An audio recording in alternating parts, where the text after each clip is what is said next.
अंतिम शासनाय भगवान श्री महावीर स्वामी की, गुरु नाम गुरु आचार्य भगवान श्री आदि सागर महावीर की, विमल सागर सन्मति सागर बराक सागर विशुद्ध सागर महामुनिराज की।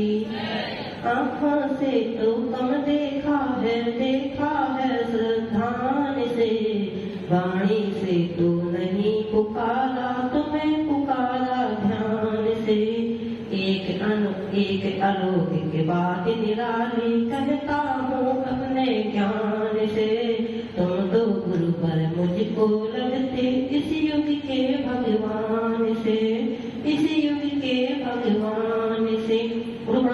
मम संयम प्राण आचार्य भगवान श्री सुंदर सागर जी महाराज की, मम संयम प्राण आचार्य भगवान श्री विभव सागर जी महाराज की, 3 कम 9 करोड़ महामुनि राजों की, द्वादशांग जिनवाणी माता की। मंचासीन आचार्य भगवान के चरणों में नमोस्तु, मुनि सभी मुनि राजों के चरणों में नमोस्तु, माता जी को वंदन।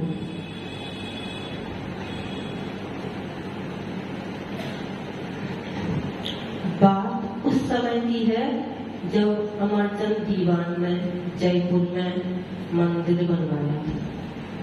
अमरचंद दीवान कौन थे यह तो आप सभी जानते हैं, क्योंकि आपके ही राजस्थान के थे। तो अमरचंद दीवान एक सच्चे श्रावक थे, एक अहिंसा के पुजारी थे। हम अपने घर में शायद जितना उपयोग अहिंसा का नहीं करते हैं, इतना उपयोग उन्होंने अपने जीवन में किया। उन्होंने जो मंदिर बनवाया था, हम लोगों ने भी शायद किसी ने मंदिर बनवाए होंगे, लेकिन उन्होंने जो मंदिर बनवाया था उसकी खासियत थी कि उन्होंने जितना भी पानी उपयोग किया था सब छना हुआ पानी उपयोग किया था। हम अपने दैनिक कर्तव्यों जीवन में जो दैनिक कर्तव्य करते हैं उसमें भी पानी का उपयोग जो करते हैं छानते नहीं हैं। हम सिर्फ अपने लिए नहीं छानते, जिसमें कि कोई एक्स्ट्रा समय नहीं लगा, फिर भी और उन्होंने तो एक विशाल मंदिर बनवाया और पूरे मंदिर में किस पानी का उपयोग किया? छाने पानी। यह बात हमारे लिए विचारने लिए है कि वो भी एक श्रावक थे और हम सब भी श्रावक थे। उनमें और हमें अंतर कितना है? बस विचारधारा का अंतर है। उनकी विचारधारा जीवों के प्रति कैसी थी? जीवों को मारने की थी या बचाने की थी? उनकी जो विचारधारा थी, उनकी जो भावना थी, वह थी किसी जीव का हमसे घात ना हो। हमारी विचारधारा कैसी है? कभी हम विचार करते हैं कि हम क्या कर रहे हैं, कभी हमने विचार किया कि हम क्या कर रहे हैं। अभी सब नहा के आए हैं, यहाँ कोई बिना नहाए आया? सभी नहा के आए ना, तो क्या करके आए? हम अहिंसा के पुजारी के दरबार में तो आए हैं, लेकिन हिंसा करके आए। हमने कभी ये मन में भाव ही नहीं आए हमारे कि हम कितने जीवों की हिंसा करते हैं। सबको पता है पानी की एक बूंद में कितने जीव होते हैं? असंख्य जीव तो हमारे जैन आगम, लेकिन जो वैज्ञानिक मानता है उसकी मान्यता है 36,450। कितने? 36,450 जीव पानी की एक बूंद में। कितने बड़ी होती बूंद में? शायद आपकी बिंदी से बड़ी होगी, है?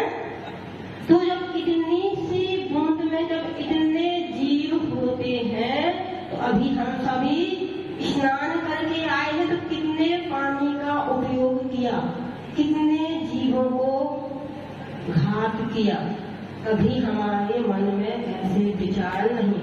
तो जब अमरचंद दीवान ने मंदिर बनवाया, उस मंदिर को देखकर वहां का राजा अमरचंद दीवान से बहुत खुश हुआ और उसने राजा ने अमरचंद दीवान को पुरस्कार देने के लिए घोषणा कर दी। जब अमरचंद दीवान को पुरस्कार के लिए बुलाया गया तो उन्होंने क्या कहा? यदि उसके जगह पर हम होते तो क्या कहते? अब अपनी तुलना करना। तो उन्होंने कहा आप हमसे खुश हैं, इसकी हमें बहुत खुशी है, लेकिन हम आपसे पुरस्कार के बदले में चाहते हैं कि जो हम काम करते हैं वह काम कुछ कम कर दिया जाए। क्या कर दिया जाए? कम कर दिया। क्यों? जो काम हम जितने घंटे आपके यहाँ करते हैं उस काम में कुछ कमी कर दी जाए। क्यों? उनको तो कितना बड़ा पुरस्कार मिल सकता, राजा का दरबार था, राजा क्या नहीं देता, लेकिन उन्होंने धन दौलत हीरे जवाहरात को मूल नहीं दिया। उन्होंने किस बात को मूल दिया कि यदि आप हमारा समय कम कर दोगे, मान लो आपने हम आपके यहाँ सुबह 9 से 6 तक या 5 तक ड्यूटी करते हैं, तो उसमें आप हमारा 1 घंटा कम कर दोगे, तो वह 1 घंटा हम भगवान की भक्ति में लगाएंगे। हम क्या सोचते हैं? यदि हम 9 से 5 तक का काम कर रहे हैं, अगर समय 24 से 30 घंटे का हो जाता तो बहुत अच्छा रहता, हम अपना काम और ज्यादा कर लेते, हम और ज्यादा हिंसा में अपना उपयोग लगा लेते। लेकिन उन्होंने क्या सोचा कि आप हमारा समय कम कर दीजिए, बस हमें और कोई पुरस्कार नहीं चाहिए। उनको तो राजा के पास से धन की कोई कमी तो थी नहीं, राजा कितना देता इसकी तुलना हम नहीं कर सकते, लेकिन उन्होंने धन दौलत को नहीं मांगा, सिर्फ उन्होंने समय को इसलिए मांगा कि समय हमारे पास कम है और हम भगवान की भक्ति जो करते हैं उसमें कमी पड़ती है। तो उन्होंने जो सब पुरस्कार मांगा, राजा ने उन्हें खुश होकर की तरह ठीक है, तुम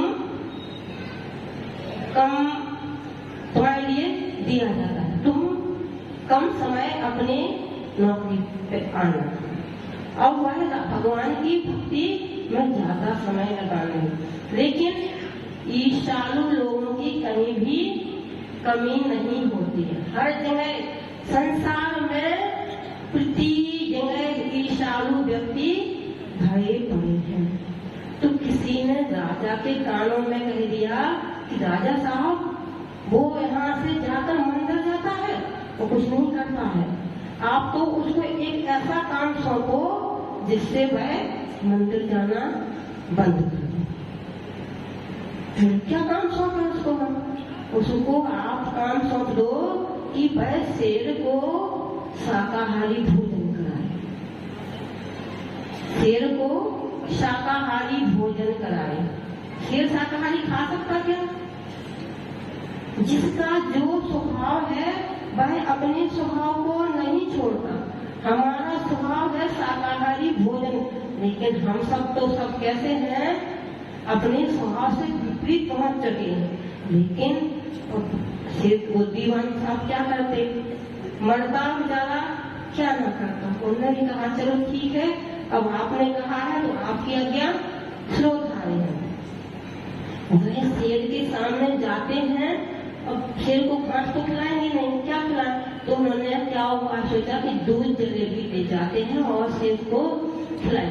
जैसे ही उन्होंने दूध जलेबी ले जाकर शेर के सामने रखा और कहा, हे बनराज, तुम्हें पता है, मुझे पता है कि तुम मांसाहारी हो, लेकिन फिर भी मैं अहिंसक का पुजारी हूँ और आप भी कभी अहिंसा के पुजारी थे।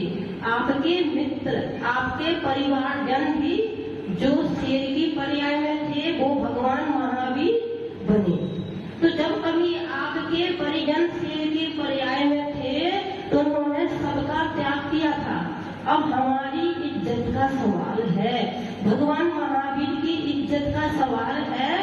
तुम यदि शाकाहारी भोजन करना चाहते हो तो आपके लिए एक दूध जलेबी रखी हुई है, पर यदि तुम अपने स्वभाव को नहीं छोड़ना चाहते हो क्योंकि तुम जन्मजात मांसाहारी हो, तो तुम्हारे सामने मैं किसी दूसरे का मांस तो लाके दे नहीं सकता, क्योंकि मैं हिंसा नहीं करता। अगर तुम्हें मांस ही खाना है तो तुम्हारे सामने दीवान खड़ा है, तुम इसका भक्षण कर सकते हो। यदि हमारे सामने ऐसी समस्या आती तो हम क्या करते? लेकिन दीवान अमरचंद अहिंसा के सच्चे पुजारी थे। उनकी भावनाओं को देखकर शेर के हृदय में भी परिवर्तन हो गया और शेर ने पहले तो उसको नहीं देखा, सूंघा और पीछे चला गया। लेकिन जब उन्होंने बार बार विनय अनुनय की, क्योंकि राजा का आदेश था कि शेर को दुबला भी नहीं होना चाहिए और मरना भी नहीं चाहिए और उसको मांस भी नहीं खिलाना, वो लोग क्या करें? तो जब दीवान जी ने बार बार अनुनय विनय की तो शेर का हृदय परिवर्तित हुआ और वह बड़े प्रेम से दूध जलेबी खाने लगा।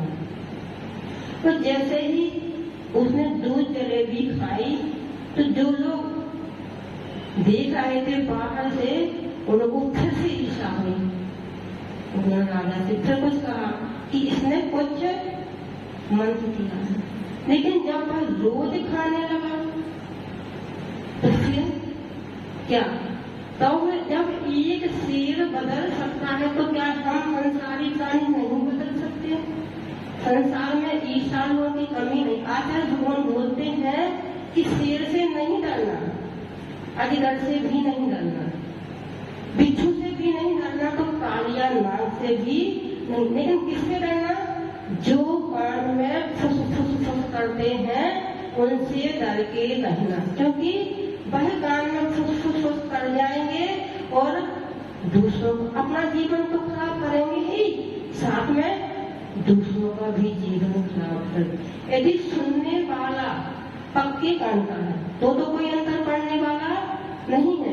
यदि सुनने वाला कच्चे कान का है तो वह एक की बात सुन करके दूसरे का खराब। यदि राजा अन्य मंत्रियों की, दरबारियों की बात नहीं सुनता तो क्या शेर जलेबी खाता?